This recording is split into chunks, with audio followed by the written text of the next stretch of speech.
Shalom Aleichem. Bapak Yahweh memberkati saudara sekalian.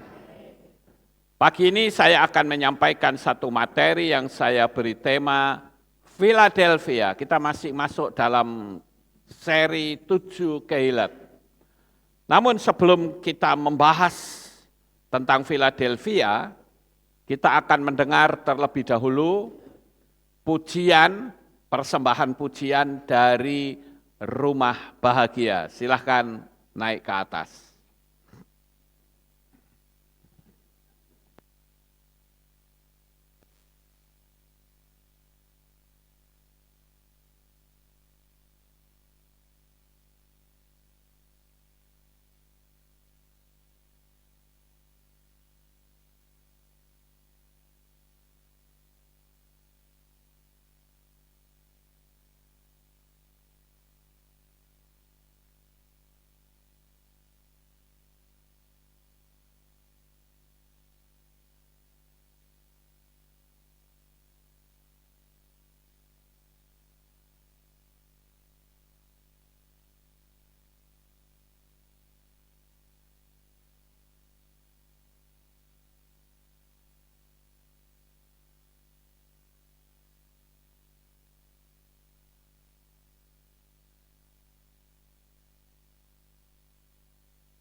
Halo Bapak Ibu, selamat pagi.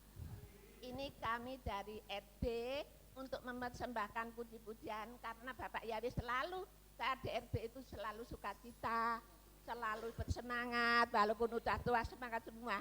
Jadi kami kepingin membalas cinta kasihnya Bapak Yahweh. Amin. Terima kasih, amin.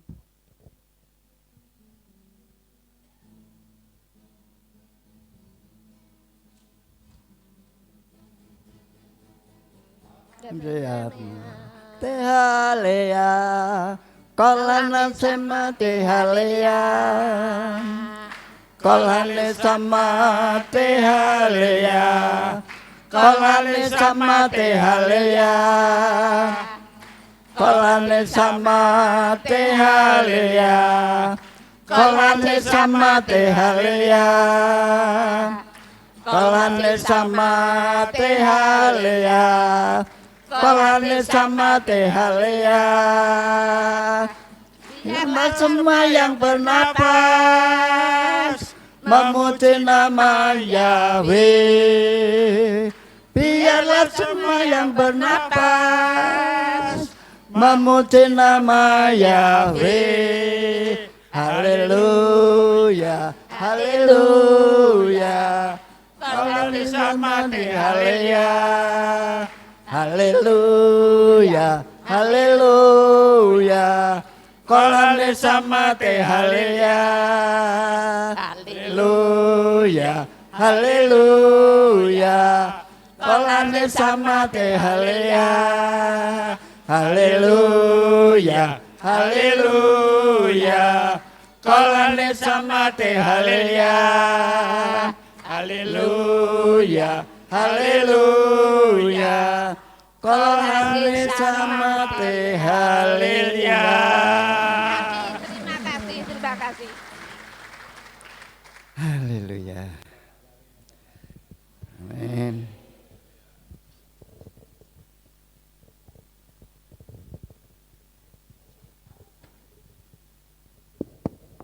Udah cuma satu lagi, satu lagu ya. Oke, baik. Ya, sekarang kita akan melakukan sakramen penyerahan anak, yaitu Shaina Putri Salim dengan kedua orang tua, yaitu Ibu Sarah Puspasari dan Bapak Alifuddin Salim. Bisa maju ke depan.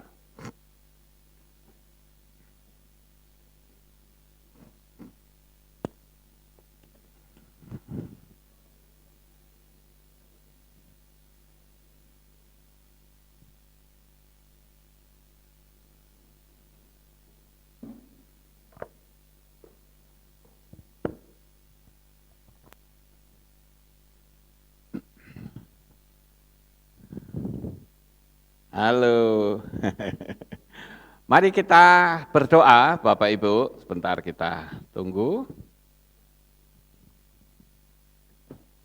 Kita berdoa untuk Shaina Putri Salim.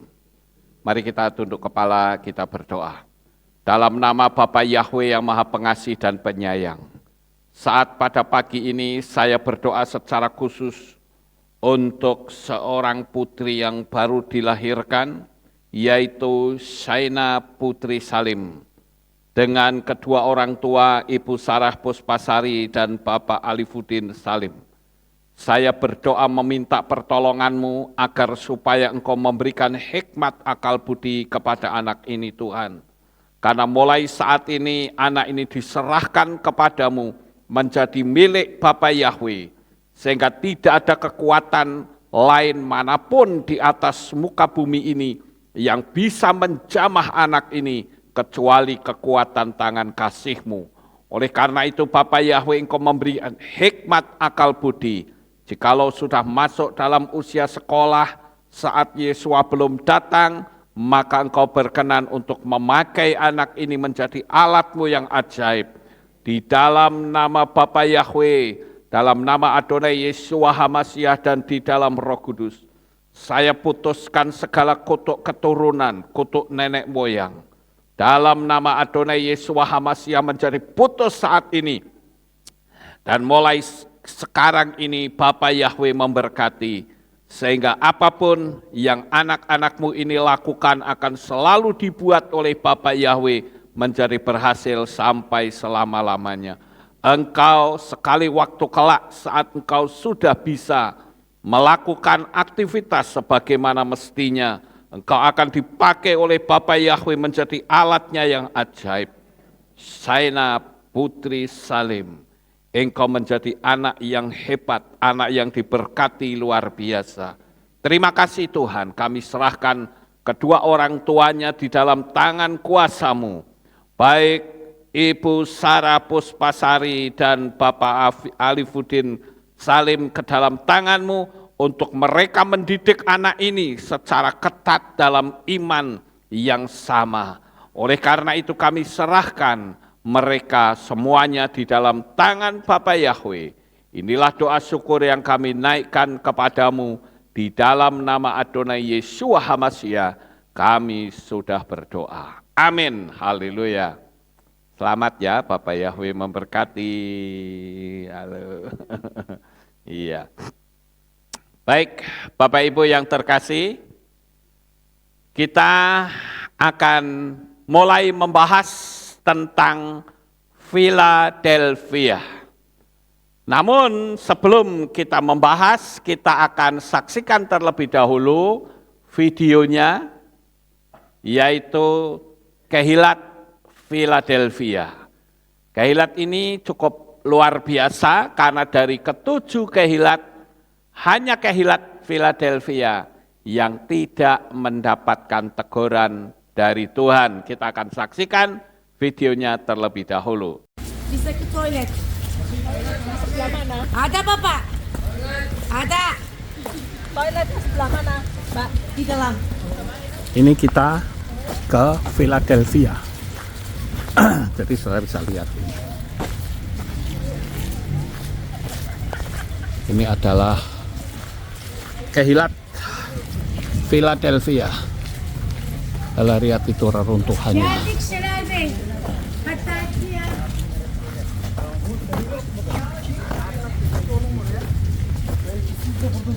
Hati-hati. Jangan becek. Dari belakang, itu konstruksi saya, baru bikin.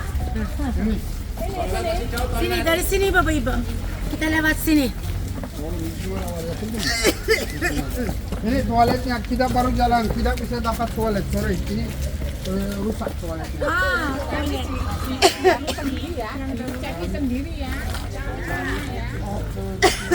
Yang darurat bisa. Wah. Di sini bagus ya. Jangan kelihatan kereseknya. Justru seru itu. Dari belakang. Ini istri saya dari belakang. Taruh di sini. Dari belakang.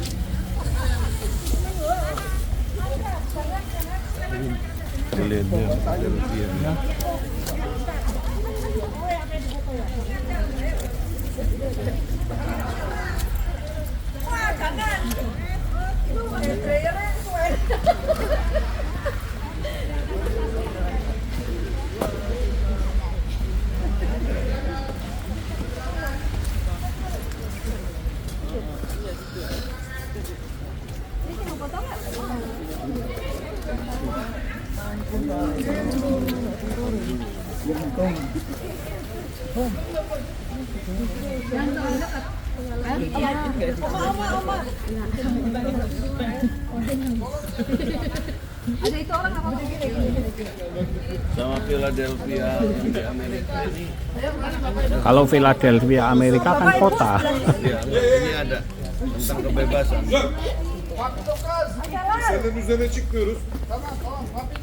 Ya ya ya. Sirel. Ya ya. Oke. Gereja pertama di bawah itu. Oh. Ini bangunan dari abad 7. Oh. Ya. Itu jenisnya lebih besar, kelihatannya seperti Pergamon ya. Isinya itu ditambah lagi. Ya. Konstruksinya gereja yang pertama di sana, Di bawah di situ. bawah. Bapak bisa ke sana. Oke. Dan kumpul di depan menjelaskan sebentar. Nah, ini saudara, ini konstruksi awalnya di sini nih. Wow.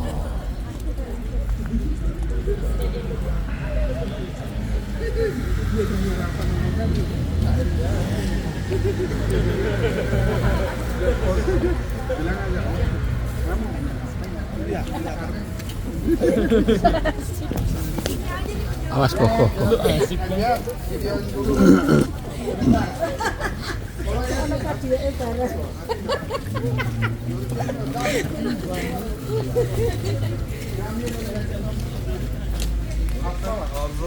Yarım saatte duramıyor.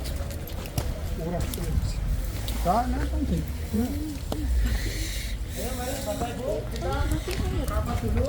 Ayo untuk mendengarkan penjelasan. Jangan dinaik pilar-pilar di sana anak-anak. Papa, Batunya jangan dinaik ya. jangan dinaik ke sana. Ayo mari ke sini, batunya jangan dinaik. Jangan ke sana. Yang itu blokir tempatnya tidak boleh. Tidak boleh naik atas itu. Yang Ada. dikasih tanda itu tidak boleh dilewati ya Bapak Ibu. Ayo kita mau menjelaskan ini. Kalau itu Nanti terlambat loh kita ke Pamukkalenya. Ayo. Ini sampai ditutup soalnya. ya siapa yang dengar itu? Ini masih foto. Ayo jelaskan, oke. Saya kasih saya. Oke. Oke. Ini terkenal di juga salah satu gerejanya ya. Amerika juga ada kotanya ya. Bukan satu, ada banyak. Ini namanya Philadelphia. Tapi kota ini sudah diganti namanya Al-Shair ya. Itu beda-beda lagi. Ini gerejanya lihat ini kakinya di situ. Ya. Besar sekali. Tapi itu Efesus masih ingat? Sama besarnya. Tapi ke sana. Karena absisnya ke sana. Sebelah kiri di sana dan gereja di belakangnya ke sana. Di mana kakinya di bawah rumah-rumah. Kemarin ada di ceritanya mau dikeluarkan rumah-rumah itu untuk keluarkan ini, tapi negara tidak mau bayar mahal-mahal untuk apartemen-apartemen ya. Iya, tidak ada yang setuju. Dari itu nanti kita jelaskan lagi, kita tidak punya waktu. Nih, Oke. Bapak Ibu, kita sekarang ada di satu gereja atau keilat yang namanya Philadelphia. Nah, kalau saudara lihat di dalam kitab Gilyahna atau kitab Wahyu, kehilat Philadelphia adalah satu-satunya kehilat yang tidak mendapatkan kritikan. Artinya Philadelphia itu adalah kehilat yang sangat sempurna. Karena di situ persaudaraannya begitu kuat sehingga jemaat di situ betul-betul memiliki kerohanian yang sesuai dengan apa yang Tuhan kehendaki. Hanya itu saja yang saya bisa sampaikan karena ini saya katakan sangat sempurna ya di Philadelphia. Terima kasih.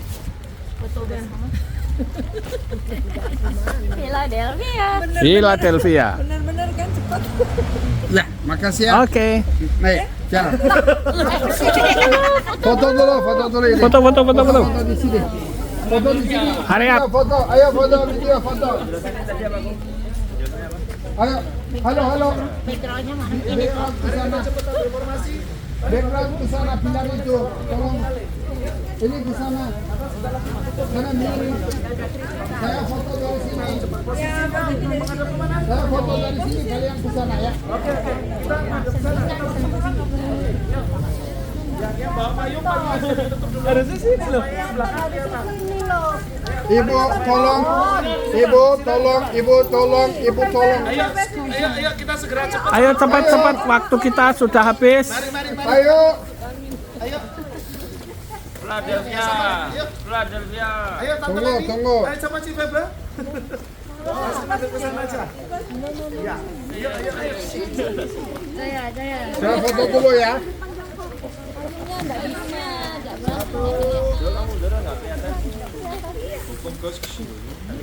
Gelen kadar bilmiyorum ki. Arabadan bu kadar ince. Ayo jangan lama-lama hujan. Yuk. 1, 2, 3. 3. 1, 2, 3. 1, 2. Tunggu. Ini. Oke, sekarang mau video. Oke, siap-siap ya. Ayo siap-siap.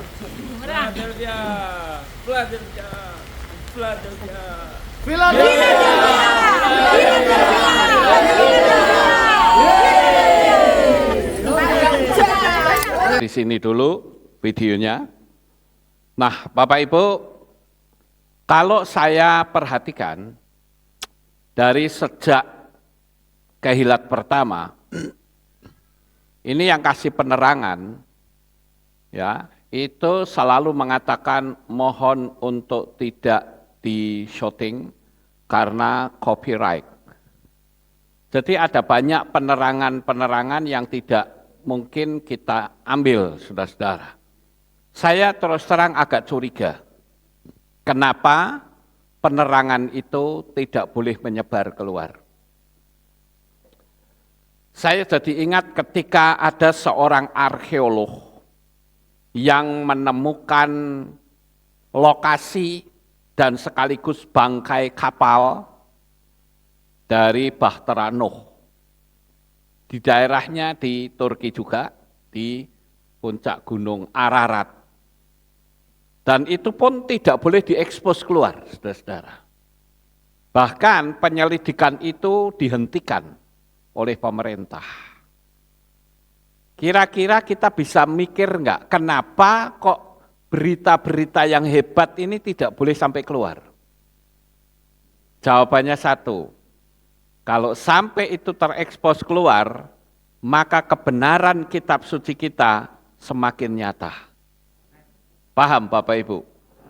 Sehingga cerita-cerita mereka selalu bilang, mohon dimatikan ya, karena ini copyright. Jadi kisah yang sebenarnya, yang sesuai dengan kitab suci itu tidak boleh diekspos keluar. Anyway, apapun yang mereka tutupi, tetapi tetap tidak bisa. Kebenaran firman Tuhan akan terus dikumandangkan. Nah, saya akan mulai berbicara tentang Philadelphia. Memang, jemaat Philadelphia dari ketujuh jemaat, Philadelphia ini adalah satu-satunya jemaat. Kalau saudara baca, tidak ada teguran sama sekali. Jadi saya boleh memberikan asumsi bahwa jemaat Philadelphia ini adalah jemaat yang sempurna. Namun demikian, jangan dikira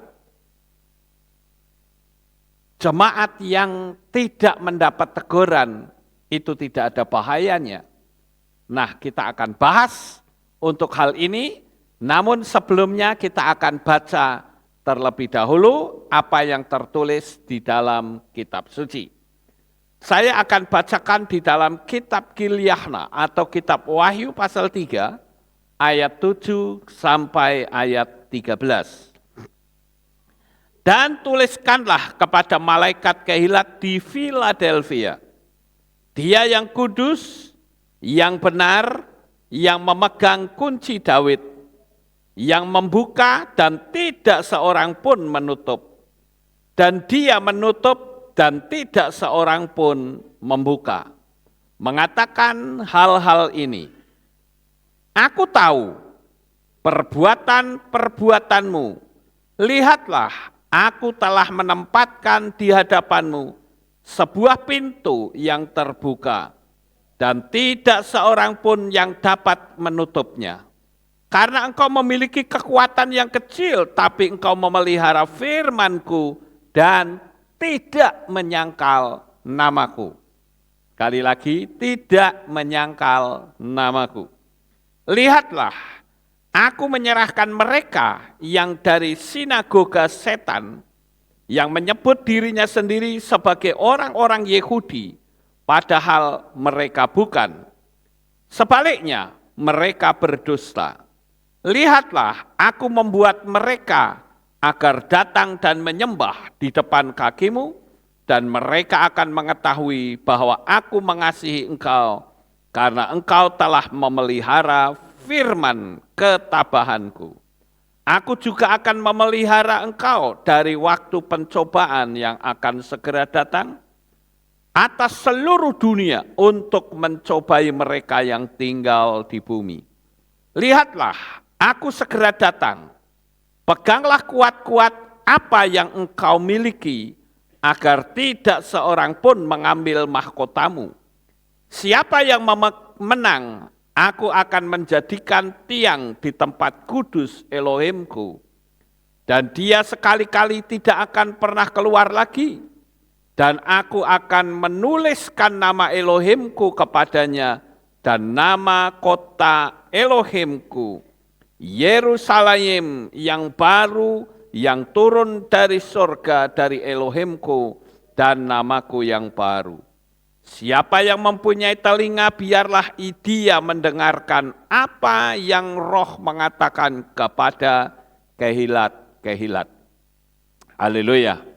Nah, Bapak Ibu yang terkasih, kita akan mulai lihat terlebih dahulu kata Philadelphia. Sama seperti nama kota ini, kota Philadelphia kalau diterjemahkan itu adalah kota kasih sayang persaudaraan. Di dalam teks bahasa Yunani itu ada kaitan erat dengan kata phileo atau philea. Itu adalah kasih persaudaraan. Nah, kota Philadelphia adalah kota dalam zaman kuno dari abad pertengahan. Sekarang kota ini diberi nama Alasehir di Provinsi Manisa di daerah Aegea, negara Turki, terletak di lembah Kuzukai atau Kogamus pada zaman kuno. Jemaat ini satu-satunya jemaat yang tidak mendapatkan teguran sama sekali. Namun demikian bukan berarti kehidupan jemaat yang diwarnai dengan kasih persaudaraan ini tidak ada bahayanya, saudara-saudara. Justru karena adanya persaudaraan yang kuat, disitulah setan bekerja melalui keterikatan dalam persaudaraan, sehingga mereka masing-masing akan saling menjaga untuk tidak melukai orang satu dengan yang lain. Nah, apa yang saya sampaikan ini kira-kira saudara paham atau tidak? Jadi karena mereka menjaga kasih persaudaraan, ketika di jemaat itu muncul adanya suatu kepalsuan, nggak ada yang berani tegur, saudara-saudara. Kenapa? Nah, nanti kalau ditegur, kasih persaudaraan kita bisa pecah akhirnya. Terjadilah pertentangan. Ya sudahlah, kita saling mendoakan saja. Akhirnya seperti itu, saudara-saudara. Saya ambil contoh yang lain. Ini bukti bahwa di dalam kehidupan berkomunitas dalam kerohanian, kadangkala unsur psikologi itu lebih kuat dibanding unsur kebenaran firman Tuhan itu sendiri. Sekali lagi perhatikan kalimat saya. Unsur komunitas kerohanian itu kadangkala ikatan persaudaraan itu jauh lebih kuat dibanding kerohanian itu sendiri. Saya ambil satu contoh. Pernah ada seseorang yang saya beritakan firman Tuhan tentang nama kudus Bapa Yahweh di dalam Adonai Yeshua HaMashiach. Baik itu teman sesama pendeta maupun dengan jemaat. Saya selalu memberitakan bahwa Tuhan kita itu bernama Bapa Yahweh, dan Bapa Yahweh itu turun ke dunia ini mengambil wujud manusia, yaitulah Yeshua HaMashiach. Dia jawab apa, saudara? Dia katakan, oh saya sudah tahu Pak Lukas. Loh, kamu sudah tahu?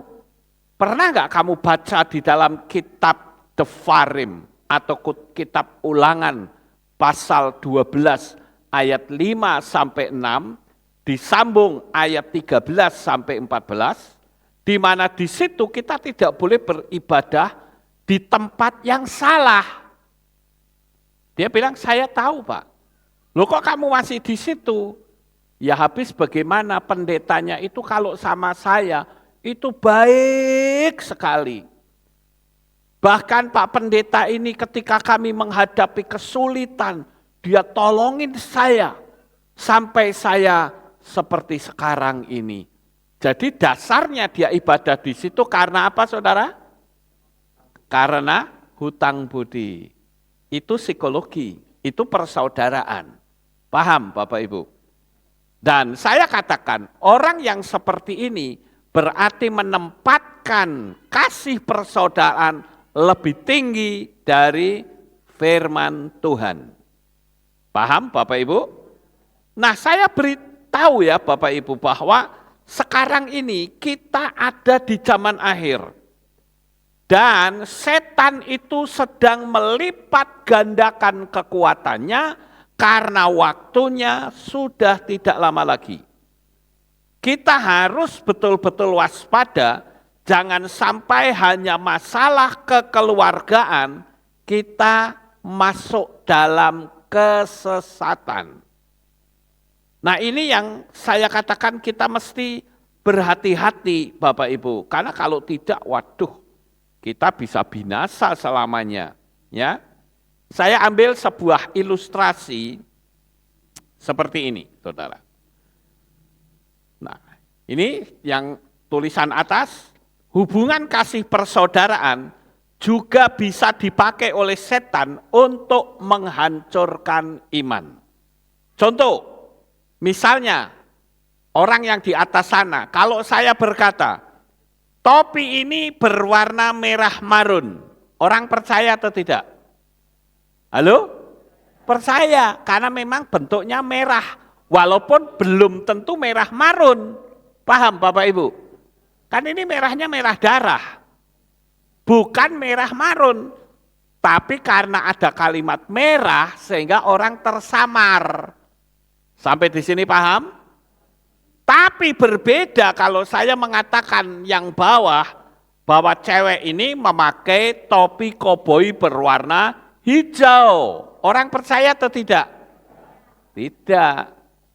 Sampai di sini kira-kira saudara paham atau tidak? Paham ya? Jadi yang tersamar itu orang mudah percaya. Apa yang dikatakan, oh ini firman Tuhan. Langsung percaya, padahal di dalamnya itu tidak ada firman. Adanya kepalsuan. Paham Bapak Ibu?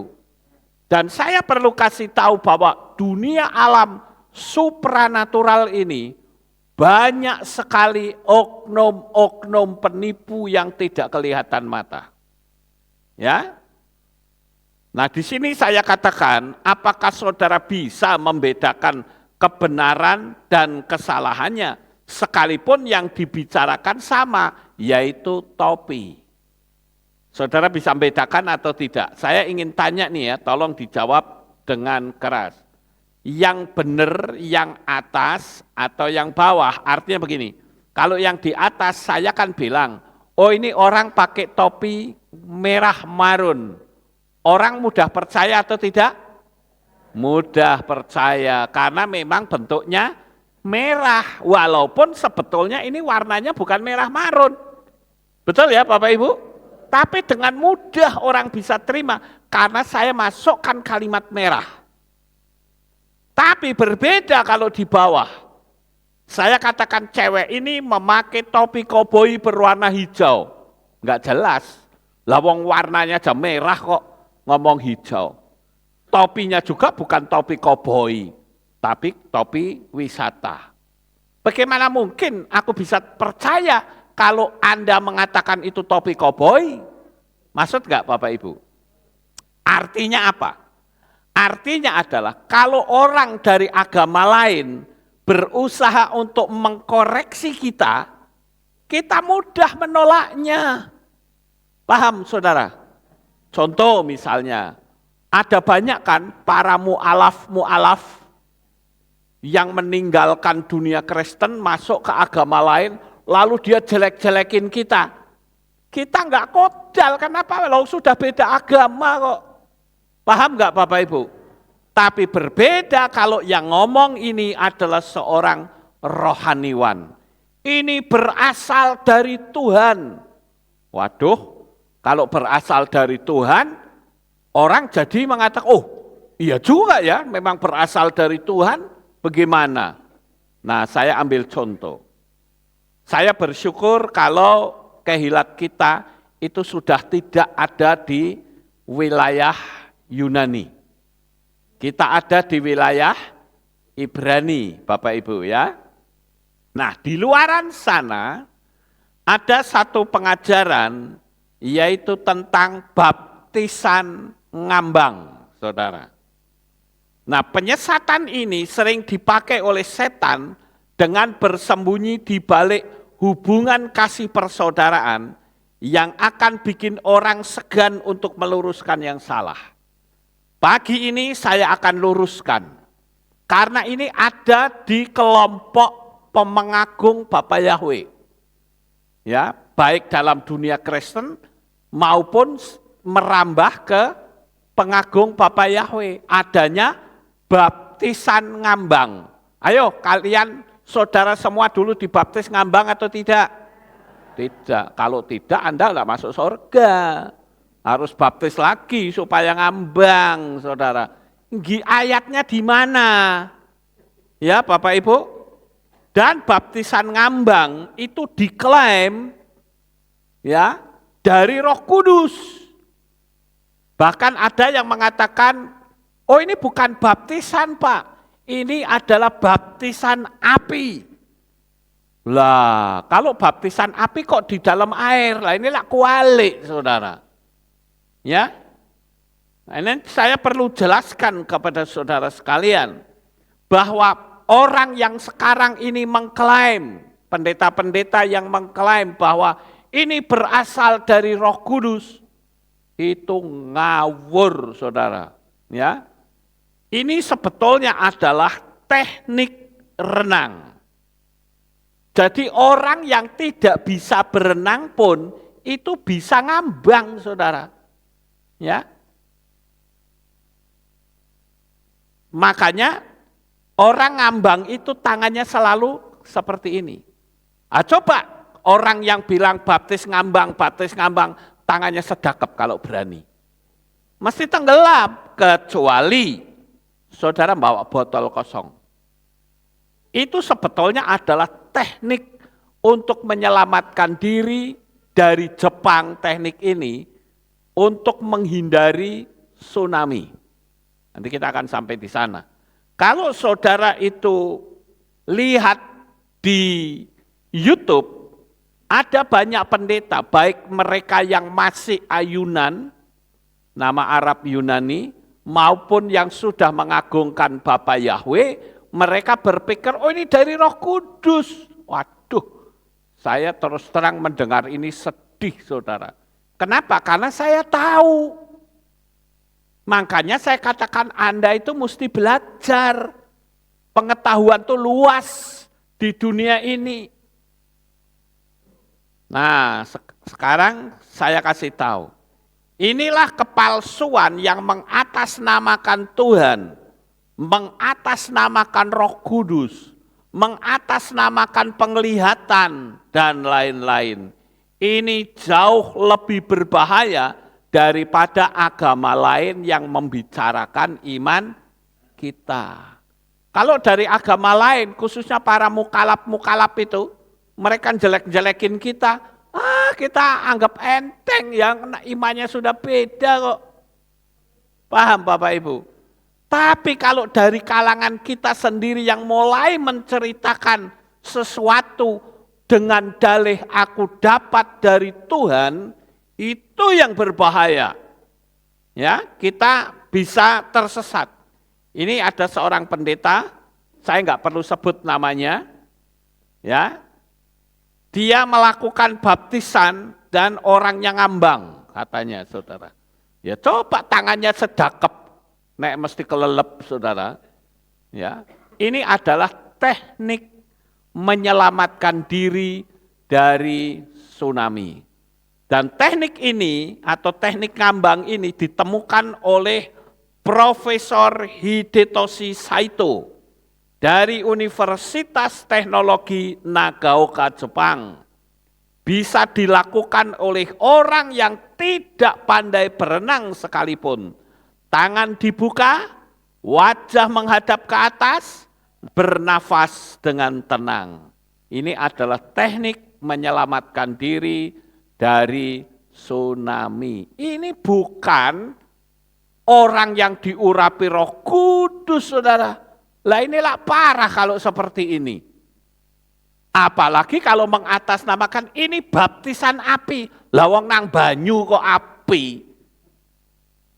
Pikir yang benar. Ya. Maka di sini saya tulis ini. Teknik ini telah menyelamatkan banyak nyawa saat Jepang dilanda tsunami. Ngambang tangannya terlentang bukan?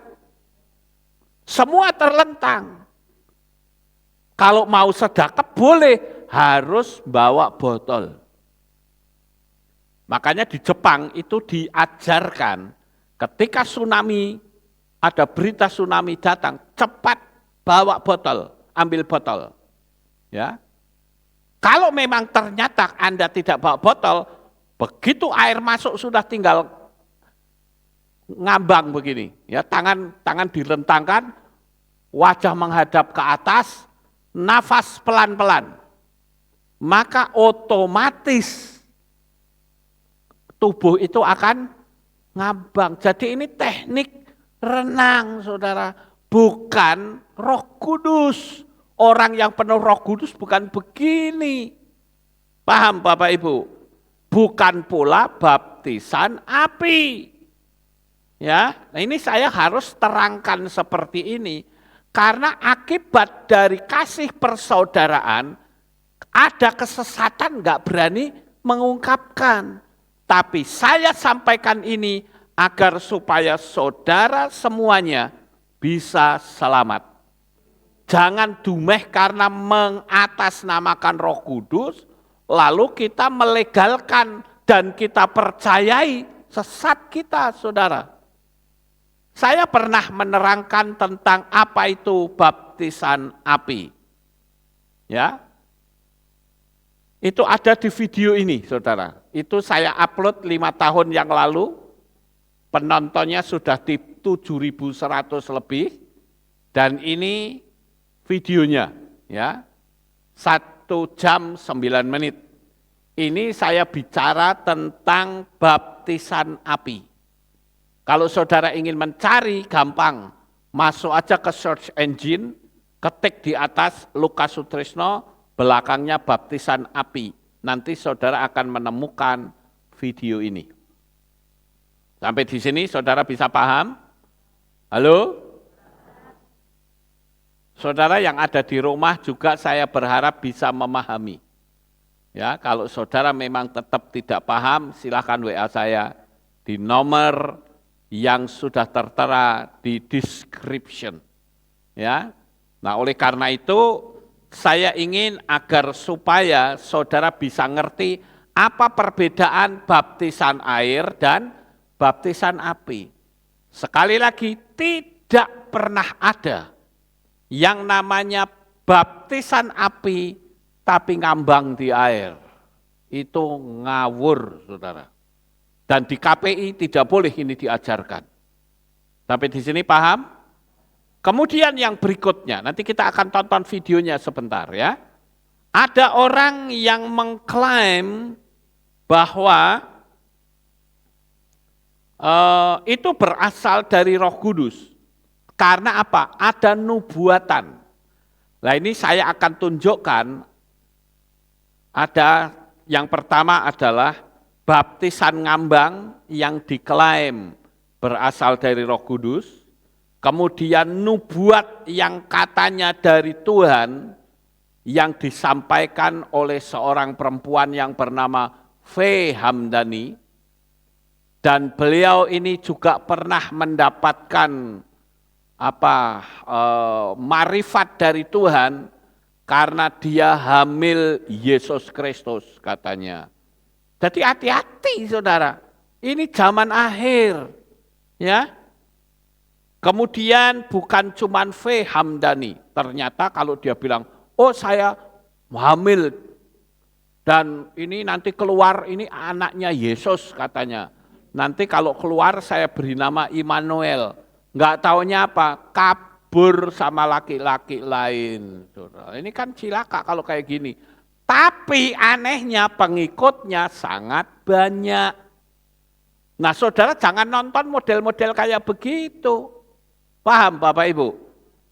Ya, ini supaya saya sampaikan ini supaya saudara tidak tersesat. Kemudian ada video yang masih dalam ini ada 3 ya. Yang pertama baptisan ngambang, yang kedua nubuatan V. Hamdani yang katanya dapat dari Tuhan, dan waktu pemilu pemenangnya adalah Ganjar Pranowo. Nah, ini kan wis meleset ya Bapak Ibu. Kemudian ada lagi dari Cindy Jacob dari Amerika. Pernah dengar penginjil Cindy Jacob? Itu terkenal loh saudara, dan dia membuat sebuah nubuatan. Tuhan berbicara, Tuhan yang mana? Saya nggak peduli orang ini terkenal atau tidak, pokoknya yang tidak sesuai, tidak lurus, saya harus luruskan. Terserah orang mau percaya sama saya silakan, tidak juga tidak apa-apa. Ya, saya katakan kita mesti hati-hati dengan kalimat Tuhan bicara kepadaku. Tuhan sing endi? Ya, karena di alam roh itu banyak sekali oknum.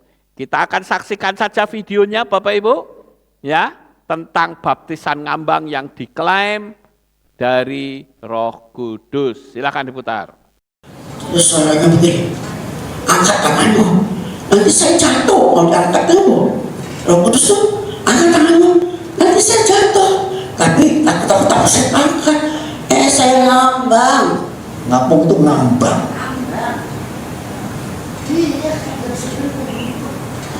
Yang Bu Indah alami itu di kolam pembaptisan, saya lagi melayani satu rumpun keluarga. Karena memang panggilan Tuhan untuk saya layani dan bersihkan hidup mereka. Saudara tahu apa yang terjadi? Bu Indah begitu angkat tangan, tong, kakinya naik ke atas dan ngapung seperti perahu ke atas air.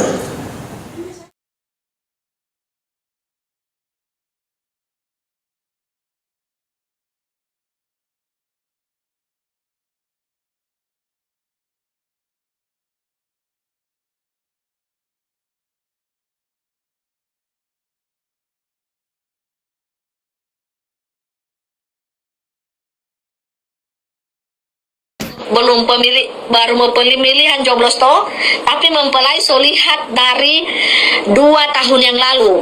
Di gedung-gedung itu siapa yang keluar jadi presidennya di tahun 2024, mempelai solihat di gedung-gedung itu. Yang ada di gedung-gedung mempelai cuma dikasih tunjuk foto karena mempelai melintasi dimensi waktu. Ya, pada waktu itu mempelai masuk di dalam suatu gedung dan mempelai melihat di dalam gedung itu ada fotonya Pak Ganjar lagi tersenyum, Pak Ganjar ya. Nah, Pak Ganjar Purnomo, Pak Ganjar Purnomo. Nah, jadi mempelai melintasi waktu, sudah ada di waktu dimensi masa depan. Mempelai ini kan pegang 3 waktu, masa lalu, masa sekarang, masa depan. Itu toke konfirmasi toh. Jadi ada konfirmasi alam. Mempelai hanya lihat. Mempelai tidak pilih Bapak Ibu. Mempelai iya Pak Ganjar Pranowo, itu yang mempelai lihat. Saya tidak bermain di politik, tidak bermain, tapi saya ada di live saya itu, cuma kan sudah terhapus pada saat saya mendapatkan penglihatan itu ketika saya melintasi dimensi waktu masa depan. Saya melihat foto beliau ini ada di dinding dan saya cari tahu fotonya siapa ini, ternyata Pak Ganjar Pranowo. Waktu 2 tahun yang lalu, saya lihat 2 tahun yang lalu. Bapak Ibu masih ingat tidak live itu? 2 tahun yang lalu, tapi videonya sudah dihapus. Itu kan belum ada pencalonan. Jadi saya tidak berpolitik, tidak, cuma saya dapat penglihatan seperti itu. Ya, seperti itu. Ya, saya tidak bermain di perpolitikan tidak, karena saya kan manusia malaikat alam lain. Cuma saya kan melihat waktu di 2024 itu saya lihat di foto.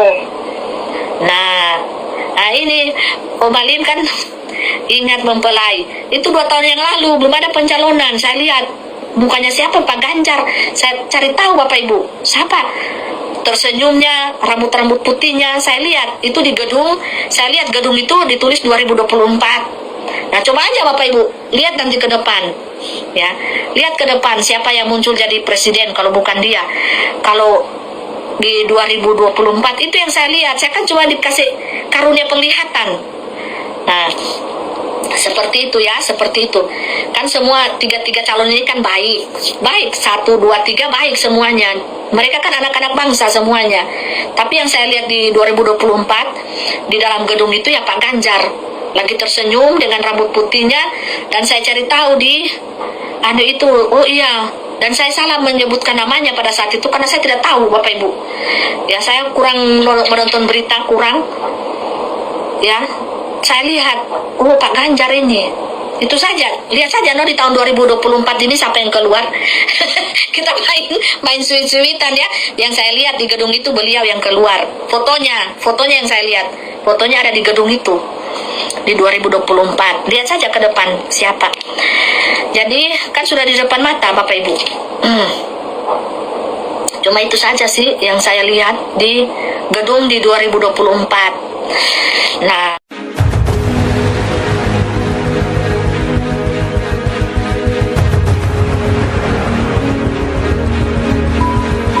Brother Eddie, God showed me it's His will for you to be the president of the Philippines. Nah guys, kita tahu nih guys ya, ini kan orang namanya Cindy Jacobs nih guys ya, ngaku dirinya nabi tuh guys, keren banget, gila nggak? Ngaku dirinya nabi. Dia ngaku dia dengar suara Tuhan tiap hari dan bla bla bla bla lah. Dia juga sering diundang ke Indonesia nih guys, nih orang. Jadi dia sering diundang salah satu gereja di Indonesia untuk bernubuat. Konon katanya dia nabi ya dari Tuhan guys. Nah jadi ceritanya gini guys, di tahun 2010 itu ada tokoh namanya Eddie Villanueva guys. Dia mau jadi presiden Filipina. Dan 2009-nya dia ngundang Cindy Jacob untuk bernubuat guys. Nah lo lihat sendiri deh. 2006 I was in Los Angeles, California in a hotel.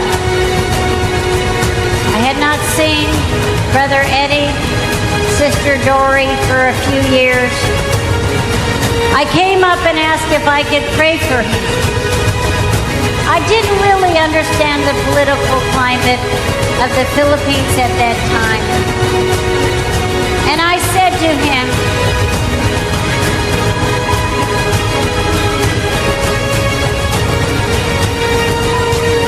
Brother Eddie, God showed me it's His will for you to be the president of the Philippines.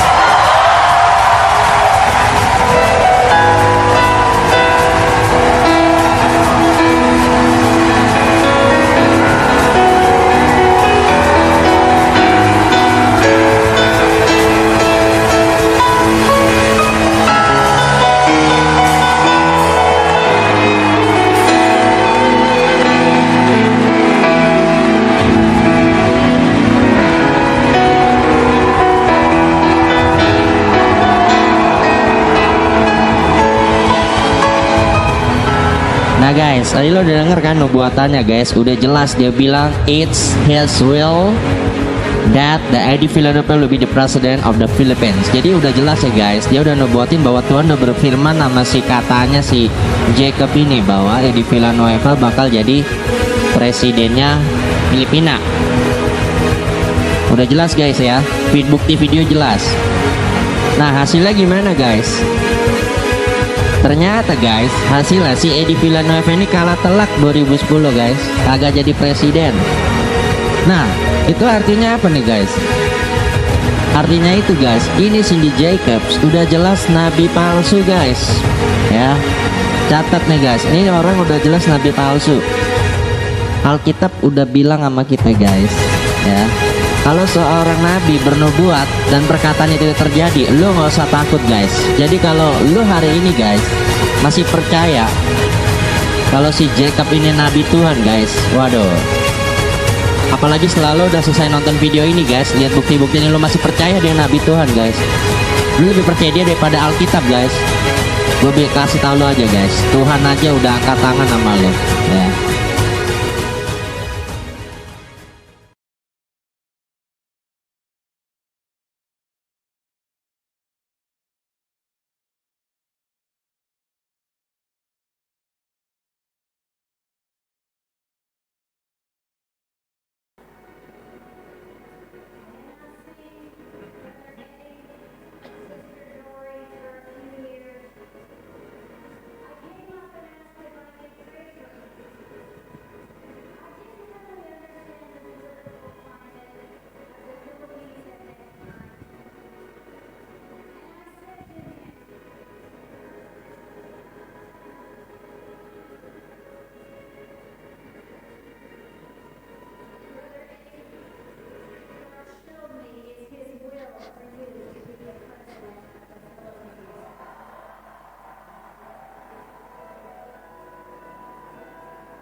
Ya, sampai di sini dulu videonya.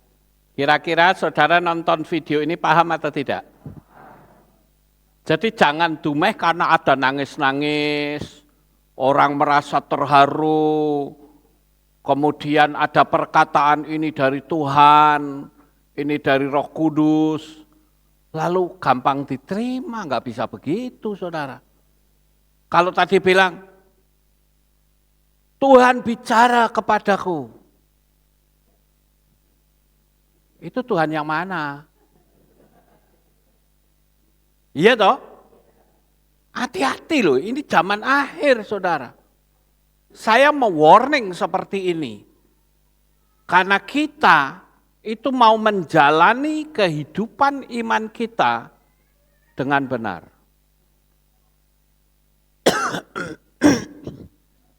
Tadi juga waktu baptisan ngambang, sampai diekspos di gereja-gereja. Ini dari Roh Kudus, karena ibu ini nggak bisa renang. Justru ngambang itu dikhususkan untuk orang yang tidak bisa berenang. Tapi bisa selamat karena ada tekniknya. Paham nggak Bapak Ibu? Dan kalau saudara pengen lihat lebih jauh, silahkan tonton di YouTube, banyak ternyata saudara. Ketik aja kata kunci,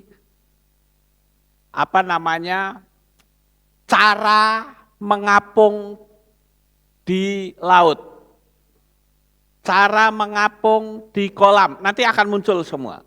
Ya, silakan saudara lihat. Ini bukan Roh Kudus.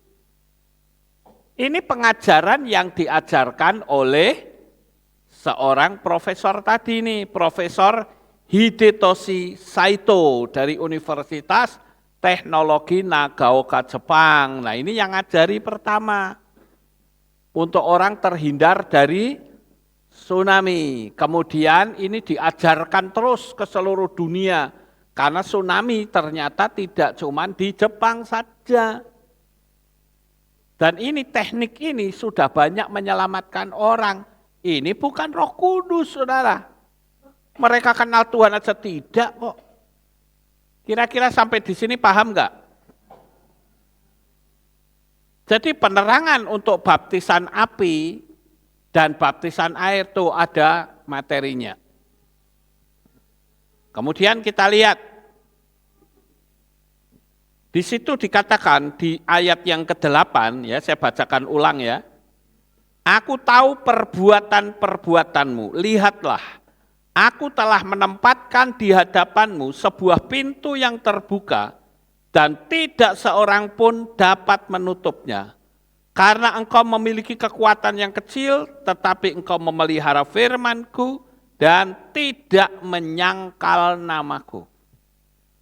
Tuhan membuka pintu yang tidak seorang pun bisa menutupnya. Karena mereka memelihara firman dan tidak menyangkal namaku atau nama Yahweh. Hebat ya Bapak Ibu, kembali digiring lagi masuk ke masalah nama.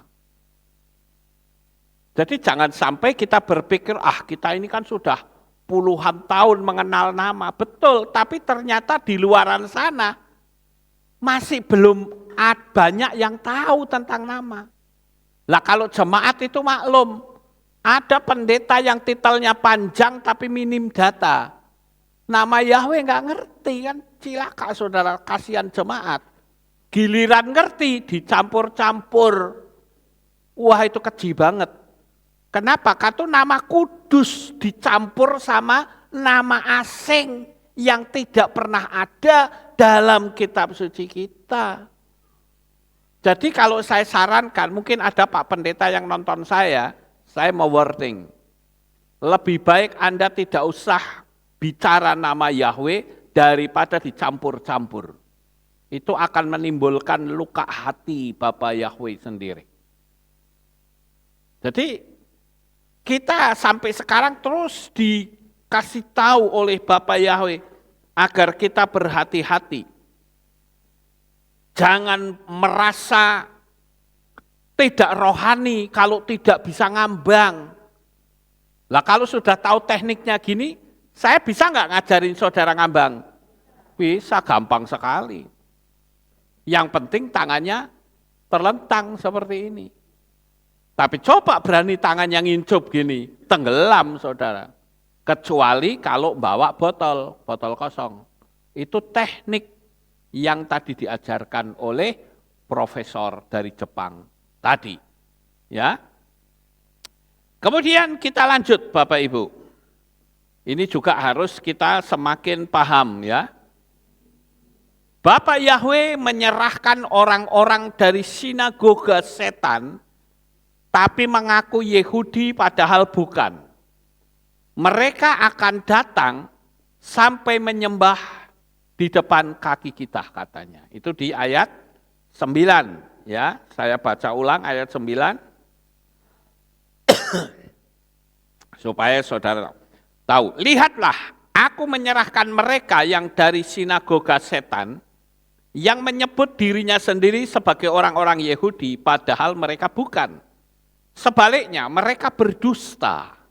Lihatlah, aku akan membuat mereka agar datang dan menyembah di depan kakimu, dan mereka akan mengetahui bahwa aku mengasihi engkau. Artinya Tuhan sendiri yang membela. Karena ada sinagoga setan, lalu pertanyaannya adalah, siapakah mereka ini? Kalau kita mengacu pada ayat 9, orang ini adalah orang yang mengaku Yahudi, padahal bukan. Karena apa? Ideologinya sudah bercampur oleh Helenisasi. Dan tidak lagi paham apapun yang ada pada sumber aslinya. Pernah ada orang yang mengatakan begini sama saya, Pak Lukas itu kok gampang-gampangnya ya ngubah-ngubah nama katanya. Wes dari dulu seperti itu diubah jadi Yahweh, diubah jadi Yesua. Lah iki lak kualik pernyataannya saudara. Justru mereka lah yang mengubah. Sampai di sini paham enggak Bapak Ibu? Ya, jadi saya katakan bahwa jemaat Philadelphia sekalipun tidak ada kritikan dari Tuhan, bukan berarti tidak ada bahaya. Tetap ada bahaya. Yaitu apa? Tidak berjaga-jaga. Kenapa? Karena yang mereka prioritaskan adalah hubungan kekeluargaan. Saya katakan hubungan kekeluargaan itu baik, bahkan sangat baik. Faktanya, Kehilat ini tidak dapat teguran. Tetapi kalau sampai ada hal yang tidak baik dan tidak menegur hanya karena dasarnya kasih persaudaraan, itu menjadi sesat, saudara. Sampai di sini ngerti enggak? Kemudian bagaimana cara menjaga persaudaraan dalam komunitas? Nah ini penting, saudara. Karena kita saja kadang-kala nggak paham bagaimana sih caranya berkomunitas yang baik. Sehingga ikatan persaudaraan itu bisa tetap terjaga. Saya punya beberapa tips yang harus saudara pahami.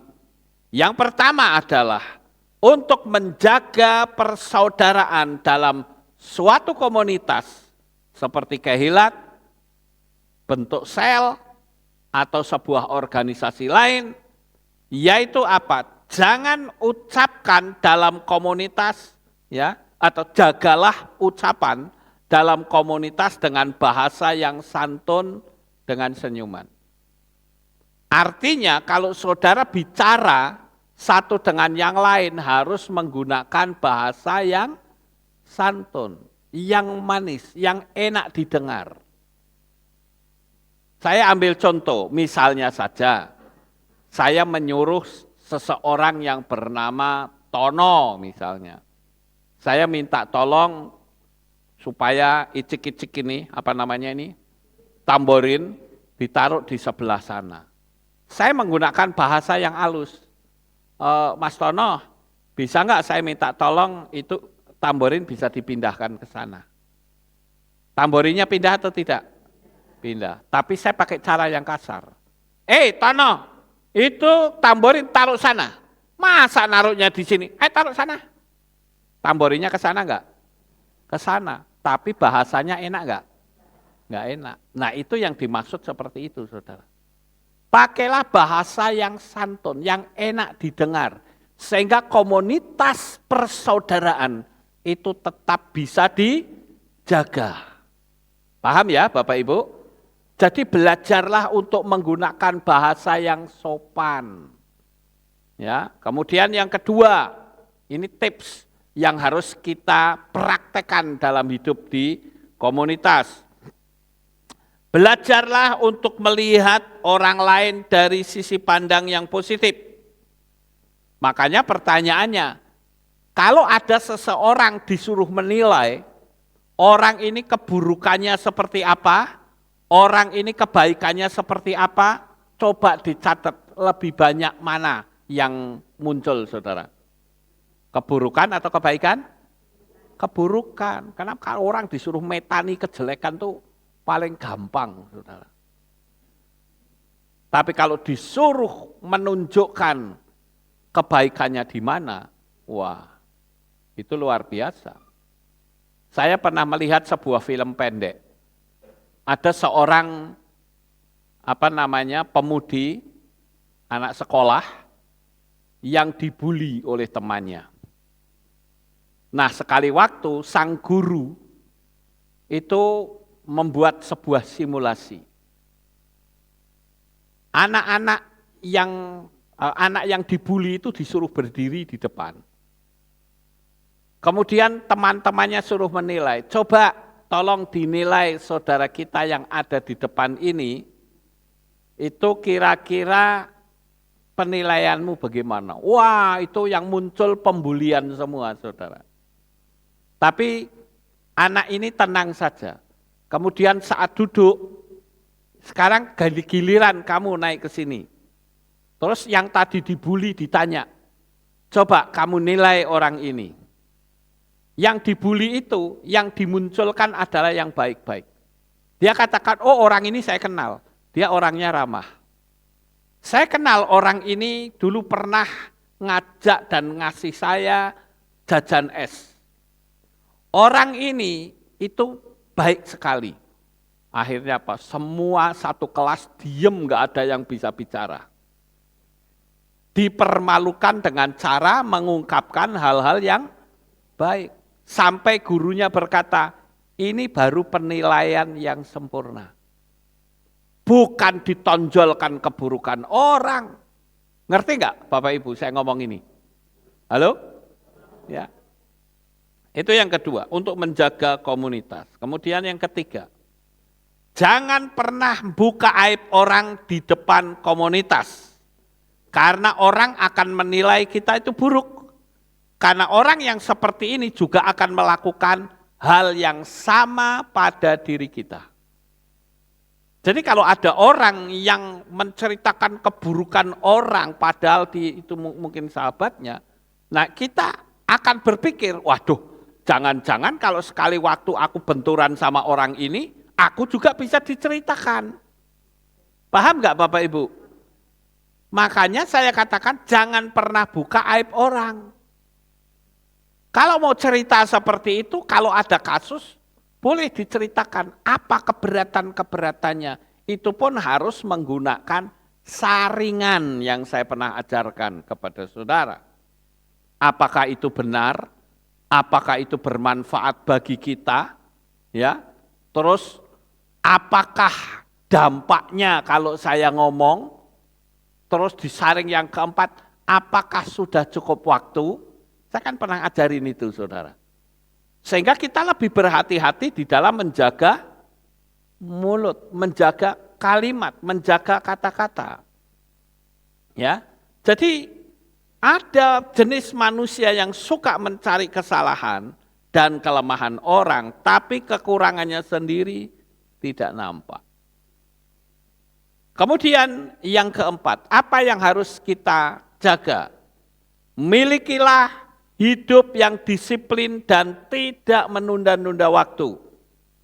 Jika ada penundaan harus dikasih tahu, bukannya diam. Kalau saudara janji sama orang lain, nanti kita ketemuan jam 7 ya. Bisa nggak saudara tepat waktu jam 7? Harus bisa. Itu untuk menjaga komunitas persaudaraan. Tapi sekali lagi saya katakan kalau saudara janji sama saya itu mesti tepat waktu. Kalau enggak tak tinggal. Dulu pernah ada orang pengen nebeng saya ke Semarang, itu dulu ya. Tapi ini terus tak warning. Mau nebeng saya bilang saya mau ke Semarang besok, saya ikut ya Pak Lukas, boleh. Jam berapa Pak Lukas berangkat? Saya jam 7 berangkat. Tak tunggu jam 7 enggak datang. Saya kasih toleransi waktu 15 menit. Enggak datang juga, tak tinggal saudara. Besok paginya saya didatangi, loh Pak Lukas kemarin kok aku ditinggal, kan kita sudah janji. Saya tanya, kamu datangnya kapan? Ya saya kemarin ya sudah datang jam piro? Jam 8, janjinya jam berapa? Jam 7, ya wes bukan salah saya. Itu prinsip bagi saya. Dan saya tidak peduli saudara.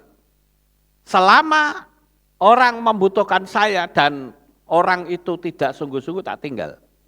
Contoh misalnya, dulu saya sering ada malam serasehan bersama dengan wali kota. Wali kota Magelang loh dulu. Saya ikuti undangan. Undangannya jam 7 malam. Saya datang 6:30. Saya kan biasa, kalau ibadah di sini juga saya setengah jam mesti sudah ada di depan, di belakang sono. Saya sudah duduk terlebih dahulu. Tak tunggu sampai jam 7, tetap tidak datang, saya menghampiri absen. Mas, kok sepi piye? Ya biasa om, itulah ngaret gitu. Ya wes aku tak tanda tangan. Saya tanda tangan, tanda hadir, tak tinggal pulang. Itu prinsip bagi saya. Kalau toh di situ ternyata tidak ada tanda tangan, ya sudah langsung pulang saya. Jangan sampai kita itu suka nunda-nunda waktu. Itu akan merusak hubungan persaudaraan. Ngerti nggak Bapak Ibu? Ya. Apa sih artinya waktu? Waktu itu artinya adalah kalau kita ada janji itu harus tepat. Jam 7 ya jam 7. Bila perlu datang sebelum waktunya. Saya kalau janji sama orang mesti begitu. Kecuali kalau saya ada hambatan, misalnya jalan macet, atau saya ada masalah, langsung saya telepon orangnya. Sebelum waktunya, mohon maaf ya, saya terlambat. Itu boleh, karena saudara ngasih tahu. Jangan diem-diem, yang nunggu sampai jengkel. Dinteni rak teko-teko, maksudnya piye? Ditelepon, teleponnya dimatikan, enggak aktif. Kira-kira jengkel enggak saudara? Jengkel apalagi kalau pertemuannya itu penting. Itulah yang saya katakan kita harus menjaga komunitas dengan baik. Jangan bikin orang lain syak atas kita. Kemudian yang berikutnya yang kelima, miliki sikap hati yang peduli dengan orang lain. Berilah pertolongan tanpa mengharap sesuatu. Jadi gini loh saudara, kalau kita nolongin orang, jangan pernah berpikir orang itu kudu bales saya. Paham Bapak Ibu? Jangan pernah. Biarkan Bapak Yahweh yang membalas kebaikan kita melalui orang lain. Paham? Karena kalau saya lihat budaya di Magelang itu enggak begitu saudara. Contoh, orang punya anak. Kalau punya anak biasanya suka ditilii, dicatetin bukan? Orang ini datang kemudian kita nanti kasih. Apakah itu makanan atau cindera mata, kan begitu saudara. Jadi bisa saja orang punya anak malah bangkrut. Kenapa? Karena wah sing ngunjungi aku oke, aku kudu ngasih. Lah nek ndak ngasih ora enak. Loh kalau memang dia orangnya sudah datang berarti siap untuk memberi penghiburan. Betul enggak Bu, saudara? Bukan aku datang main aku oleh payung. Aku datang main aku oleh kaos misalnya. Enggak boleh begitu. Kalau Anda datang, datanglah dengan tulus. kasih dukungan dalam doa, kasih ucapan selamat. Paham Bapak Ibu? Jadi jangan sampai orang punya anak malah bangkrut gara-gara kudu mengadakan supaya bisa membales mereka yang datang. Ini konyol, saudara. Enggak boleh begitu. Paham Bapak Ibu? Dan saya juga mengajarkan kalau saudara yang datang, jangan pernah berharap, wah aku balik kudu oleh payung iki. Enggak boleh begitu. Ini saya ngomong paham enggak Bapak Ibu? Ya. Jadi budaya ini harus kita hapus. Enggak boleh seperti itu. Ya.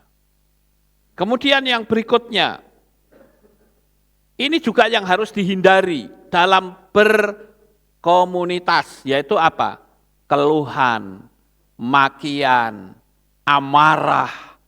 Ini membentuk masa depan anak-anak. Jika anak-anak mendengar akan hal ini, akan mengendap di alam bawah sadar. Kenapa ada orang yang hidupnya selalu susah?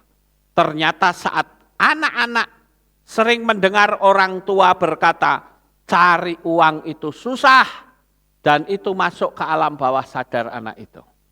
Pernah nggak saudara lihat ada seorang anak, kalau makan, anak kecil kan gitu kan, makannya kan susah kadangkala. Sudah disuapi juga pelelet-pelelet, keluyar-keluyur kan gitu. Nah biasanya orang tua akan ngomong gini, nak makan dihabisin ya, papa cari uang itu susah. Ini ada makanan malah kamu nggak ngabisin. Itu bahaya ucapan itu saudara. Lebih baik saudara katakan, nak makan. Karena kalau nggak makan coba lihat orang di depan sana yang pengen dapat makanan saja nggak bisa mendapatkan. Kita diberikan kelimpahan oleh Tuhan, makan dihabiskan. Lebih enak toh saudara, daripada ngomong, papa susah cari uang, itu masuk ke alam bawah sadar. Dan kalau sudah dewasa itu akan terpaku di situ. Ya, susah cari duit, susah cari duit. Akhirnya apa? Ya susah beneran. Karena apa yang ada di pikiran itu yang terjadi dalam dunia nyata, Bapak Ibu. Ya. Nah, ini saya juga ngajarin etika-etika lain. Kalau misalnya sekali waktu saudara pinjam motor orang lain, kalau pulang harus diisi bensinnya. Paham Bapak Ibu? Diisi bensinnya, bila perlu kalau kotor dicuci ke. Jadi ketika dikembalikan orang yang punya motor akan senang, sukacita itu wujud dari menjaga komunitas. Paham Bapak Ibu?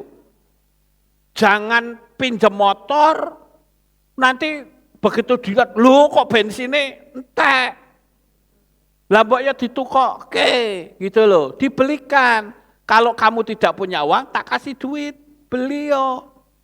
Jangan dibiarkan kosong, apalagi sepeda motornya oke ndute, banyak kotorannya, itu kan nggak etis seperti itu. Betul nggak Bapak Ibu? Ini adalah wujud menjaga komunitas, ya. Kemudian yang berikutnya yaitu jangan pinjem properti pribadi. Misalnya sikat gigi. Aku tak pinjem sikat gigi orang gowo sikat gigi. Tidak boleh begitu saudara. Sikat gigi atau celana dalam. Kalau misalnya pinjem uang ya harus dikembalikan. Paham nggak Bapak Ibu? Kemudian yang lain yaitu jangan nonton pakai hotspot atau tethering orang. Ini kok pada ketawa apa pernah ngalami kali ya? Aku pulsane entek, kamu tolong dibuka ke hotspot. Passwordnya apa? Itu enggak etis saudara. Kalau memang pulsanya habis, ya beli dulu. Ngerti? Ya, ini wujud dari menjaga komunitas dengan hukum kasih. Bukan malah, aku di nganu buka ke hotspot, apa sih nganu nih aku meh surfing cuma main game, saudara jengkel ke. Betul nggak Bapak Ibu? Ya. Akhirnya apa duit saudara habis untuk main game orang. Nggak boleh seperti itu. Kemudian yang berikutnya, jangan mudah motong pembicaraan orang. Kalau orang sedang bicara, biarkan dia bicara. Kalau misalkan ada hal yang penting, jangan dipotong, catat aja dulu. Saya kadang kalau konseling sama orang, saya suka ngomong begini, aku bawa handphone ya, tak catat kalau ada kalimat-kalimat kamu yang harus saya jelaskan. Silahkan, kamu punya beban masalah apa. Dia cerita, begitu ada kalimat, oh ini harus saya kasih penjelasan, saya catat. Jadi kita sudah tahu, orang itu akan tahu, oh berarti Pak Lukas sedang mencatat omongan saya. Paham nggak Bapak Ibu? Jangan sampai saudara ngomong, saya main handphone, orang merasa tidak dihargai. Ngerti nggak? Ya, saya perlu kasih tahu ini sebuah pembelajaran etika. Supaya komunitas kita ini tetap terpelihara dengan baik. Ya Bapak Ibu.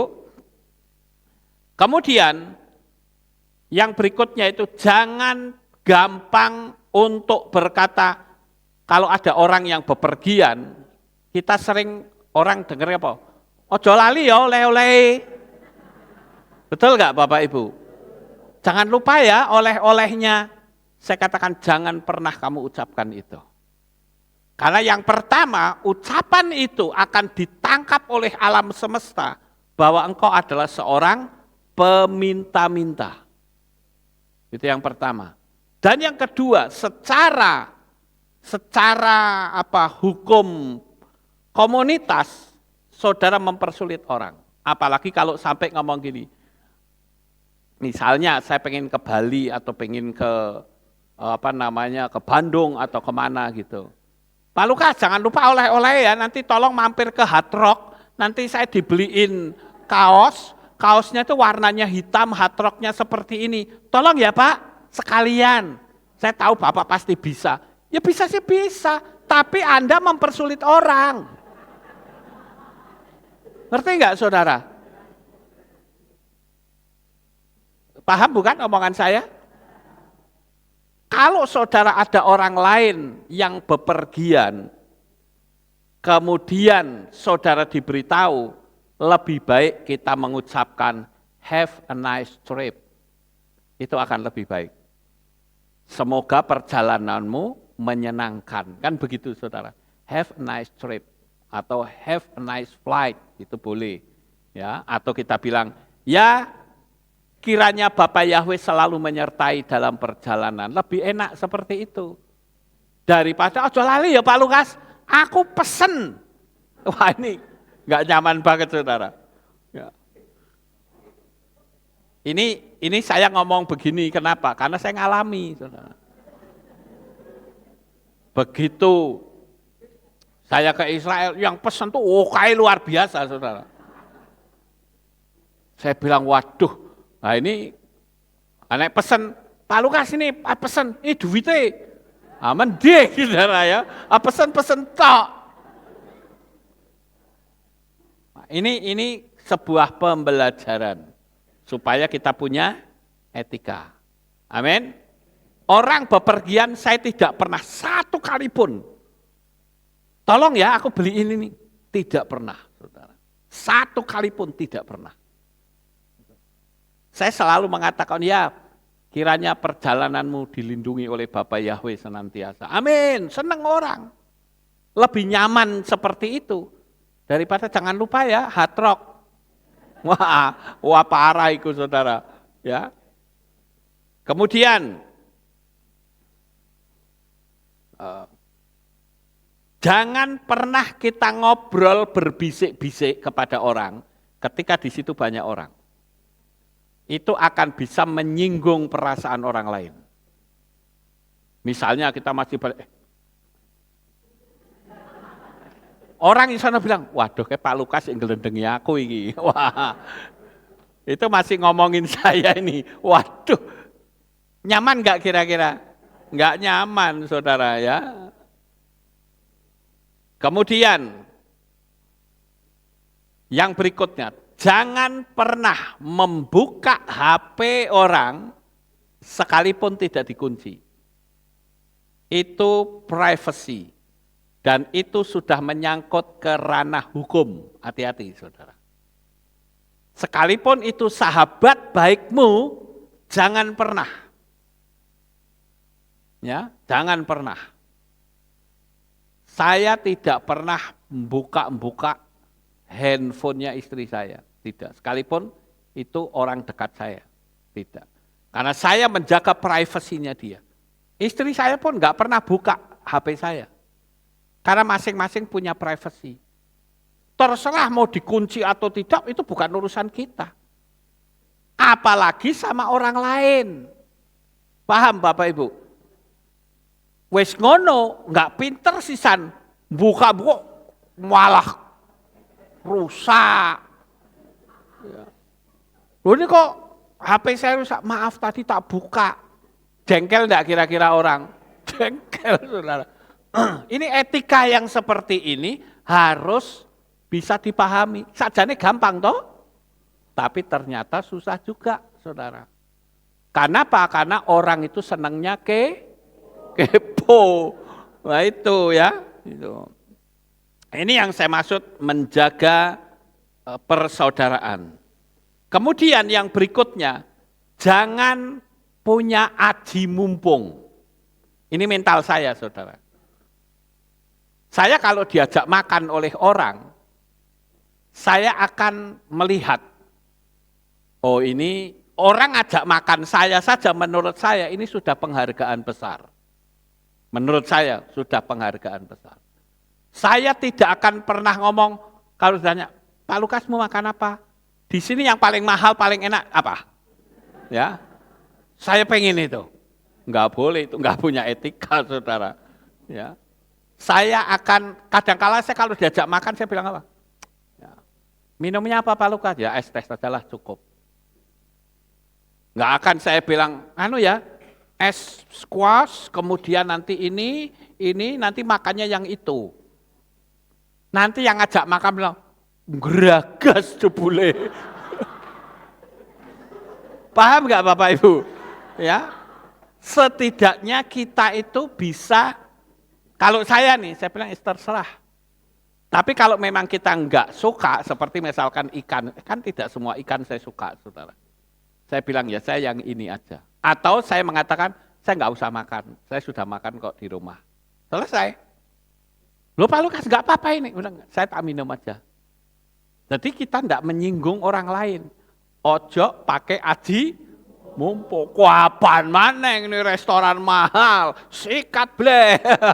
Waduh, ya repot kalau gitu caranya, saudara. Ya, nggak boleh begitu. Ya. Kemudian yang berikutnya, jangan pernah tanya yang sifatnya pribadi. Jangan pernah, misalnya, kamu kerja digaji piro? Itu tidak boleh. Ya. Aku lihat kok kamu kesini nggak pernah bawa suamimu di mana? Bukan urusan kita. Paham Bapak Ibu? Saya nggak pernah mau nanya-nanya yang sifatnya pribadi. Kadangkala ada orang suka tanya saya, Pak Lukas, itu si A itu kok sering kesini tuh suaminya mana ya? Mana aku tahu, tanyanya jangan sama saya, sama orangnya. Betul nggak Bapak Ibu? Karena saya tidak mau ngorek apa yang privasi bagi orang lain. Saya harus bisa paham. Kalau toh saya tahu pun, saya tidak akan menceritakan pada orang lain. Ngerti nggak? Itu suaminya itu, wah apa begitu. Waduh, nggak nyaman. Ini kita belajar etika pagi ini, saudara. Supaya kita ini bisa disukai oleh orang. Yang privacy nggak usah ditanya, ya. Kemudian yang berikutnya, jangan ini masih dalam bentuk privacy ya. Kalau kita mertamu di tempat orang lain, jangan dumeh karena akrab main buka-buka kulkas, ya. Kemudian seruntal-seruntul masuk kamar pribadi, enggak perlu, saudara. Ya, kecuali di tempat saya. Kalau di tempat saya terbuka, saudara ya. Saudara mau masuk ke kamar pribadi saya, silahkan. Ya. Kenapa? Karena saya hidupnya seperti akuarium. Tapi kan tidak semua orang seperti saya. Kalau saudara pengen tahu, Pak Lukas jane kamarnya kayak apa? Silahkan naik ke atas. Bebas, ya. Anda akan bisa lihat bagaimana saya bekerja, di mana letak barang-barang peralatan teknik, semua ada. Dan saya terbuka, nggak pernah saya bilang jangan naik. Ini kamar pribadi yang penuh rahasia. Oh tidak, saudara. Saya terbuka, hidup saya seperti akuarium. Tapi saya mewarning saudara, jangan dilakukan di tempat lain, kecuali di tempat saya, silahkan. Saudara mau buka kulkas juga, silahkan, nggak masalah. Ya. Mau ambil dalamnya juga, ayo monggo, silahkan. Karena saya berpikir, kalau diambil toh ya Tuhan pasti memberkati lagi, kan begitu. Ya Bapak Ibu, jadi saya ngomong begini, pengecualian dengan saya. Ya saudara, bebas, kalau pengen lihat, aku pengen lihat, dan Pak Lukas cara kerjanya bagaimana, kamarnya model seperti apa, silahkan.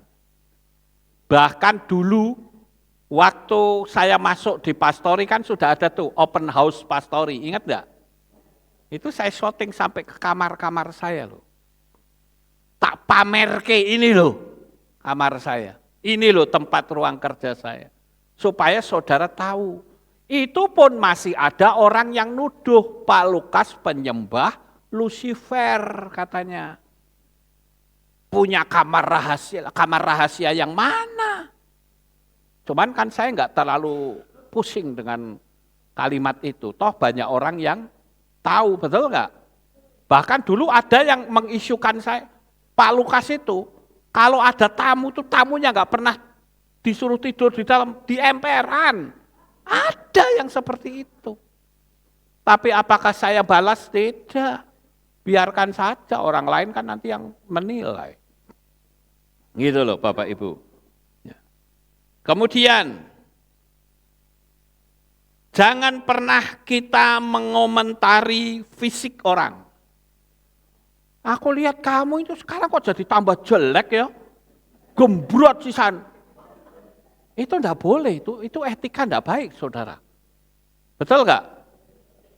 Tapi kalau kamu mau mengomentari, wah kita lama nggak ketemu, kamu makin lama makin cantik deh. Nyaman di telinga, ngerti? Daripada orang jelek, gembrot, itu enggak boleh, itu enggak etika saudara. Paham? Kalau saudara mau ikutin cara saya ini, saya jamin, engkau tidak akan bisa menyinggung orang lain. Ya? Kemudian, kalau saudara mau telepon sama orang, usahakan WA dulu. WA dulu. Misalnya, Pak Yanto, bisa nggak aku telepon? Misalnya. Jangan buka belum apa-apa, main buka video call. Wah itu nggak etis saudara. Siapa tahu orangnya masih belum mandi, masih pakai celono. Ya saudara mikir sendirilah. Itu enggak etis saudara. Main video call saja enggak boleh begitu. Secara etika tidak baik, ya. Kadangkala orang wis jelas seperti komunitas orang ibadah saja, itu saja masih orang nutup kamera. Betul enggak Bapak Ibu? Kita kan sering lihat kan, ada komunitas grup, misalnya grup si A atau si B atau si C gitu, itu pun kameranya masih ditutup. Itu artinya apa? Itu privacy. Kadang dibuka dong kameranya, maaf Pak, aku masih belum mandi. Ada yang seperti itu. Jadi ya belum mandi ya enggak apa-apa, baunya enggak kecium saudara. Tapi karena masih pakai kaos oblong ya kurang sopan kan mungkin begitu. Ya, kemudian apa? Jangan pernah kita mengkritik orang lain ya di depan orang banyak. Itu sudah jelas ya. Yang berikutnya adalah jangan merokok di rumah orang. Karena tidak semua orang itu suka rokok. Amin. Apalagi di pastori.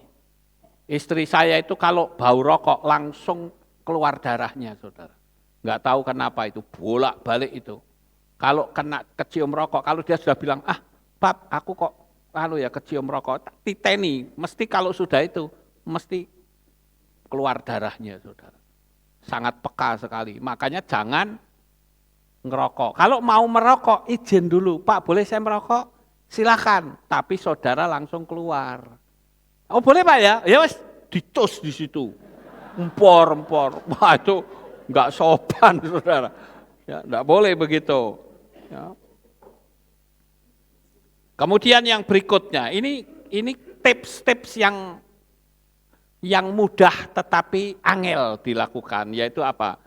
Kalau makan di rumah orang yang kebetulan di situ tidak ada pembantunya, selesai makan cuci piring, saudara. Jangan ada pembantunya main geletak-geletak begitu saja, nanti giliran sudah pulang, yang punya rumah, aduh, berantakan kabeh kayak ini.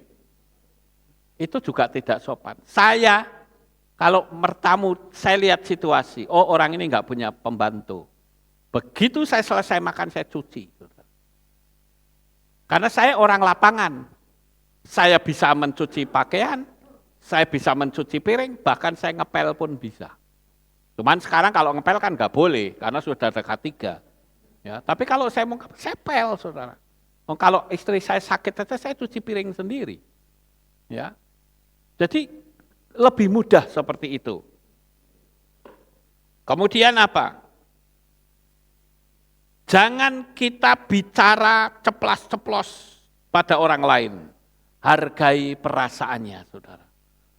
Orang ngomong ceplas-ceplos itu enggak sopan. Ya. Hargai perasaannya.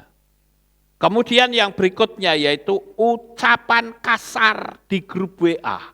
Ini saya sering kali lihat, saudara. Sering kali saya melihat orang kalau WA grup, wah kata-katanya tuh kuasarnya minta ampun. Dan saya beritahu, saudara, melalui ucapan itu orang akan menilai siapa kita. Amen. Ya, jadi kita mesti hati-hati. Kemudian yang terakhir yaitu apa? Jangan kita meludah sembarang tempat. Sekarang sudah tidak ada lagi ya. Kalau dulu saya pernah dilaporin sama supir itu HIS ya. HIS apa itu? Elep ya, supir Elep. Ada yang lapor sama saya gini, "Papi, ini kok di tempat bawah itu kok isinya ludah toh, ada yang permen karet dilepet-lepet ke di situ." Nah, itu tidak boleh, saudara. Ya, kasihan yang membersihkan. Amin, sampai di sini paham Bapak Ibu? Nah, saya percaya kalau kita bisa mempraktekkan, kita akan terus menjaga persaudaraan kita di dalam kasih Bapak Yahweh. Sukses besar untuk saudara, Bapak Yahweh memberkati. Haleluya. Kita tunduk kepala dan kita akan berdoa. Kami mengucapkan terima kasih dan syukur kepadamu ya Bapa. Pada pagi hari ini kami telah mendengarkan renungan firman-Mu. Biarlah apa yang kami renungkan boleh menjadi berkat bagi anak-anak-Mu semuanya. Meteraikan firman ini di dalam hati mereka, dalam nama Adonai Yeshua HaMashiach, kami sudah berdoa. Semua berkata, amin. Kita akan dengar, tidak ada pengumuman, oke kita akan akhiri, mari kita bangkit berdiri, kita tutup dalam doa. Terima kasih Bapak Yahweh. Selesai sudah ibadah kami dari awal pertengahan sampai pada akhirnya. Sebentar lagi anak-anak-Mu akan pulang ke rumah mereka masing-masing. Jaga lindungi peliharakan mereka sampai di rumah dengan selamat. Pertemukan kembali pada jam-jam ibadah mendatang di dalam ikatan tali kasih-Mu. Terima kasih ya Bapa, inilah doa syukur yang kami naikkan. Di dalam nama Adonai Yeshua HaMashiach, kami sudah berdoa. Mari kita angkat tangan kita dan kita akan menerima berkat Kohanim. Haleluya. Yefareke Yahweh wa yishmereka.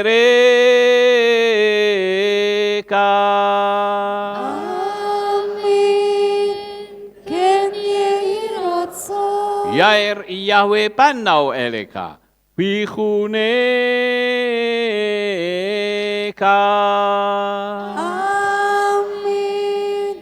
Ken yehirotso. Yesa Yahweh panau eleka wa yashem lecha shalom. Amin. Ken yehirotso. Baruk ata bair ufaruk ata besareh. Engkau akan diberkati di kota dan kau akan diberkati di ladang. Amin. Baruk peripit ne kau friat matka ufri fahem teka syekar ala peka wa esterot soneka. Diberkatilah buah kandunganmu, diberkati hasil bumimu, diberkati hasil ternakmu, anak-anak lembumu dan anak-anak dombamu. Baruk tanah kau misyartika, diberkatilah bakulmu dan tempat adonanmu. Baruk ata maboy kau faruk ata betseteka, dan kau akan diberkati pada waktu kau masuk, dan engkau akan diberkati pada waktu engkau keluar. Baruk ata Yahweh Elohenu melek haolam, besem Yeshua HaMashiach waruah hakodes kile olam faed. Kami sudah berdoa dan mengucap syukur. Haleluya.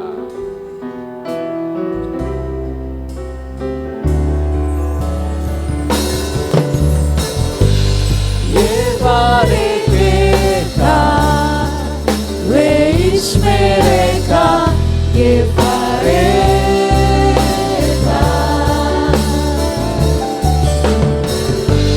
Yair Yahweh, panau eleka, bikuneka.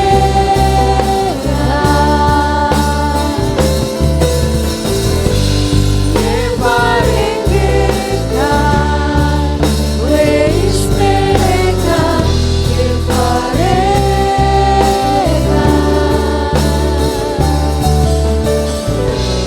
Isa Yahweh, panau eleka, bikuneka.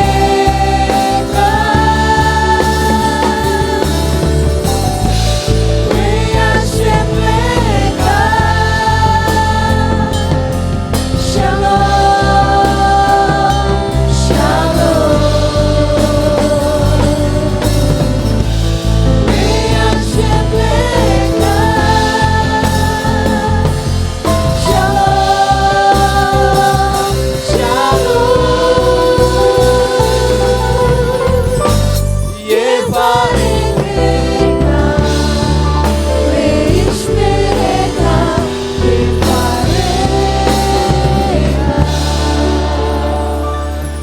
Selamat pulang, selamat beraktivitas. Bapak Yahweh selalu memberkati kita semua. Pujilah Bapa Yahweh yang Maha Kuasa. Terima kasih atas kehadiran Bapak Ibu Saudara sekalian dalam ibadah bersama kami di Kehilat Alef Tau Magelang. Doa saya Bapa Yahweh memberkati dengan kesehatan yang sempurna, damai sejahtera dan berkat materi yang semakin melimpah. Kami menunggu kembali kehadiran Bapak Ibu Saudara sekalian pada jam yang tersedia. Hari Sabat jam 5 pagi, hari Minggu jam 6 pagi, hari Rabu jam 6 sore. Siap sedialah sebagai mempelai Hamashiach untuk menyambut kehadiran mempelai pria kita yaitu Adonai Yeshua HaMashiach di awan-awan yang permai. Amen lehitraot. Shalom, sampai jumpa kembali.